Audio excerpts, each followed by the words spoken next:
Bonjour à tous et à toutes, j'espère que vous allez bien. Aujourd'hui, je vais faire une vidéo qui traite d'un grand mensonge des témoins de Jéhovah en ce qui concerne l'enfer, la non-croyance de l'enfer. J'ai déjà fait plusieurs vidéos à ce sujet, mais j'ai constaté que je n'avais pas été forcément très complet, je n'avais pas donné assez d'éléments, je n'avais pas donné assez de preuves en ce qui concerne mon point de vue sur la question, et pas seulement mon point de vue, mais le vrai point de vue qu'il faudrait avoir, Je ne suis pas en train de vous dire que je détiens la vérité. Je vais simplement étayer mes dires par rapport à la Bible.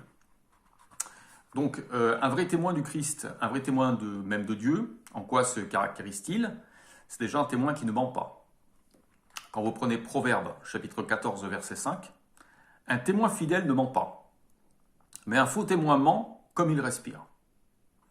Donc, un faux témoin ment comme il respire. Donc, le mensonge ne peut pas être la caractéristique d'un vrai témoin. D'autre part, en ce qui concerne le mensonge, qu'est-ce que Jésus nous a dit sur les menteurs, sur les menteurs qui à l'époque étaient les pharisiens? Il nous a dit la chose suivante. Quand vous prenez Jean chapitre 8, verset 44, voici ce que Jésus disait aux pharisiens. Vous venez, vous, de votre père le diable, et vous voulez accomplir les désirs de votre père. Celui-là a été un meurtrier quand il a commencé, et il n'a pas tenu bon dans la vérité. Parce que la vérité n'est pas en lui. Quand il ment, il parle selon sa propre tendance, parce que c'est un menteur et le père du mensonge. Alors là, on remarque quand même que Jésus nous parle d'une idée très, très importante qui est de parler selon sa propre tendance. Et je me permettrai de dire, en assumant les responsabilités de ce que je vais dire, c'est que très souvent les témoins de Jéhovah parlent selon leur propre tendance et donnent leur point de vue personnel sur les Écritures, en omettant très souvent de respecter, soit de trouver des preuves en ce qui concerne leur interprétation, soit en étayant leur dire par des textes. Ils l'étayent parfois par des textes, mais quand on prend les textes dans leur globalité, tous les textes ne coïncident pas avec ce que voudraient nous dire les témoins de Jéhovah sur le sens des Écritures. Donc c'est quand même très important de voir que lorsqu'on parle selon sa propre tendance, ça reflète le démon. C'est une des caractéristiques du diable. Donc c'est quand même un avertissement très important. Donc, deuxièmement, qu'est-ce qui se passe? Si moi j'essaye de vous dire que les témoins de Jéhovah mentent en ce qui concerne l'enfer, je vais quand même avoir un certain nombre de preuves dans les Écritures pour étayer mes dires et surtout ne pas vous faire perdre votre temps devant une vidéo. Jésus nous a parlé de l'enfer comme étant un endroit où les gens pleurent, crient et grincent des dents. Ou tout du moins, c'est le châtiment de tous ceux qui ne sont pas prouvés, tous ceux qui sont châtiés, tous ceux qui sont considérés comme injustes. Donc nous avons ça, par exemple, quand vous prenez Matthieu, chapitre 22, verset 13, « Alors le roi dit à ses serviteurs, attachez-lui les pieds et les mains et jetez-le dehors, dans l'obscurité. Là, il pleurera et grincera des dents. » Matthieu 8, 12, « Mais les fils du royaume, eux, seront jetés dehors, dans les ténèbres. Là, ils pleureront et grinceront des dents. » Matthieu, chapitre 25, verset 30, « Et ce serviteur boit rien, jetez-le dehors, dans l'obscurité. Là, il pleurera et grincera des dents. » Donc on a déjà au moins 3 passages dans les Écritures. Ils sont essentiellement dans Matthieu, je vous le concède, mais c'est quand même assez intriguant que Jésus nous parle toujours du même châtiment. Pleurer, crier, grincer des dents, ça fait quand même, dans les ténèbres, ça fait quand même c'est quand même insistant. Si ça avait été une simple comparaison, il aurait dit un châtiment qui se compare à des cris, des pleurs, des grincements de dents. Là, on pourrait dire oui, c'est une comparaison, mais là, c'est quand même très, très explicite. Donc, il y a une notion un petit peu de, si je puis dire, de châtiment, de tourment. Et cette même notion de tourment, on la retrouve dans Révélation 14, 11. Donc, et la fumée de leur tourment monte à tout jamais. Ceux qui adorent la bête sauvage et son image et qui reçoivent la marque de son nom, n'ont de repos ni le jour ni la nuit. Donc on parle d'une idée de châtiment, de tourment, qui dure à tout jamais et qui ont lieu jour et nuit. Donc c'est en permanence. Ce sont des tourments permanents. Ce n'est pas une mort spirituelle brève Ce sont des tourments qui durent. Révélation 20:10.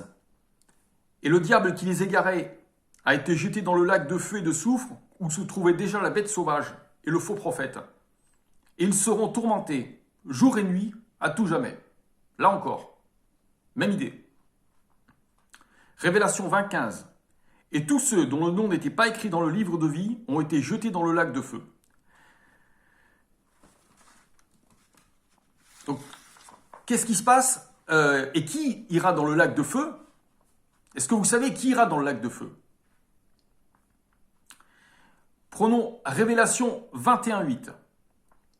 Mais les lâches, les gens sans foi, ceux qui sont répugnants par leur saleté, les meurtriers, ceux qui commettent des actes sexuels immoraux, ceux qui pratiquent le spiritisme, les idolâtres et tous les menteurs,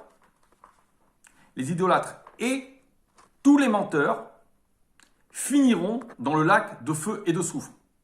Ce lac représente la deuxième mort. Entre nous soit dit, cette idée de deuxième mort, c'est une mort spirituelle.